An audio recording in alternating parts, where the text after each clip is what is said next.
Well, hello everyone. I got a nice question on Facebook, and I thought this would be a great topic for Weather 101 to teach you a little bit about the atmosphere or weather. And this question, let me go ahead and get over to it. This question came from a 10-year-old, Jacob, from Johnstonburg Elementary School.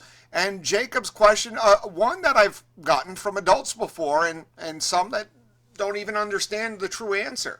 Jacob wants to know, and a very interesting question, why is there snow at the tops of mountains when they are closer to the sun than the valley locations? And if you know, we often give forecasts and say, well, there's going to be snow in the higher elevations and just rain in the valley spots. Well, let's take a step back first and remind everyone that, the earth revolves around the sun. And the earth revolves around the sun, and we don't always stay the same distance, but it's between 91 million and 94 million miles away. And as I'm teasing right there, our tallest mountain is Mount Everest with just over 29,000 feet.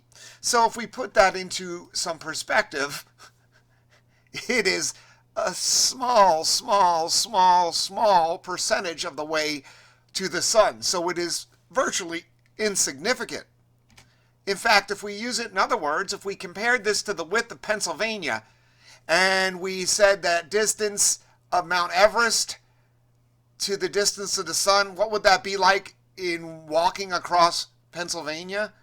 It would mean we would move only 1.1 inch, and let's remind everyone that Pennsylvania is about 300 miles wide. So this distance means nothing to the difference of the energy coming from the sun. The answer doesn't have to do with the elevation. The mountain doesn't make a difference. So we're going to say why. Well, first of all, let me back up, and I always talk about the ocean we live in. The atmosphere is an ocean, and most weather where we occur happens at the bottom of the ocean.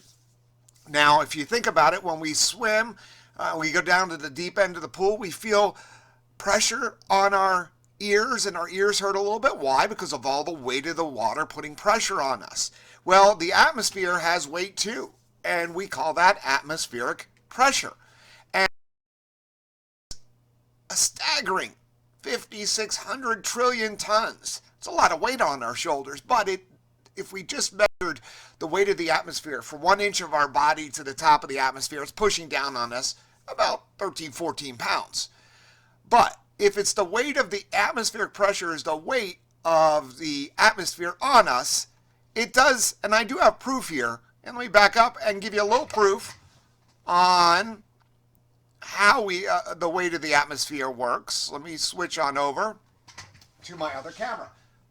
Ta-da! I moved on over. Now, we have all this weight on our shoulders. The atmosphere has weight, and I use this simple experiment when I go to schools. I have this glass of water. I'm going to make sure. Ooh, and I've got a little echo of myself behind me. I have this glass of water and a plastic lid. They don't really fit together well, right? So what would happen if I would turn this over and move my right hand? Well, water would spill out everywhere like that, right? No, it's not a magic trick. It has to do with the weight of the atmosphere, proving that there is pressure. The atmosphere, remember I said presses about 13, 14 pounds per inch? Well, this is bigger than an inch. And the water in my cup weighs less than 13 pounds. So the pressure on the bottom of this is more than the weight of the water on top, and it holds there. And we use the term suction for that. And that's the whole premise behind it, is using the weight of the atmosphere. Now, if I let the water start moving through and let air in, then all of a sudden it would spill on out because air is a fluid and it moves all around. So let me go back and let's finish this off. So we have atmospheric pressure, and we have this weight of the atmosphere on our shoulders. Well, if it's the weight of all the atmosphere on top of us, the higher we get in the atmosphere, the less weight is on top of us. We're getting above air molecules because gravity keeps all the air close to the ground. And Mount Everest, when we get there, there's only about 20% of air molecules above us. The pressure is much lower. So the higher in elevation we get, the pressure is lower. And now you may sit there and go, well, how does this have to do with it being colder in the mountains? I'm getting there. Let's think about this. We all have lost a balloon before, right? When we were kids. I remember my daughter used to cry all the time. She didn't want balloons. She was afraid of them going away. Well, what happens to a balloon when it rises? Well, as it gets higher in the atmosphere, the pressure around it gets less and less. So let's take our balloon close to the ground. And as it starts rising, there's less pressure around it.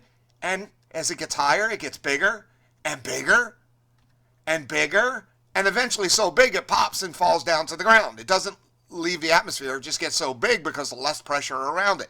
Well, the same thing happens. Now, let's imagine instead of this is a balloon, let's imagine this is a bubble of air. And as the air rises, this bubble of air gets bigger and bigger. But it doesn't pop, it just expands. And when air expands, its temperature goes down. So expanding air cools, and if it stays dry, it drops about 10 degrees Celsius per 1,000 meters, or 5.5 degrees Fahrenheit per 1,000 feet. So if we're at the ground, we rise 1,000 meters, it drops 10 degrees, and it drops another 10 degrees. So as the air rises up, it gets colder. So as we force an air up a mountain, it gets colder. Now, that does change some when it's moist, and once we get in the clouds, because the actual condensation and deposition of forming the little cloud droplet slows it down a little bit. It'll slow it down to 6 degrees Celsius per 1,000 meters, or 3.5 degrees per 1,000 feet. So, Jacob, to answer your question, and let me come back up here so I can, what happens, why is it colder on top of the mountains and they get more snow, is because as air rises up into the mountains, it expands, it cools, and therefore mountains get more snow. And an example of the ridges just to the west of Altoona, well, they're about almost 3,000 feet. They average well over 100 inches of snow per year, but Altoona usually gets a good bit, or closer to 40. All right, that was Weather 101 for today. If you have any questions about the weather, or you want to learn something, go ahead and send me a message, and I may make a video of it. You guys have a great day and a great weekend.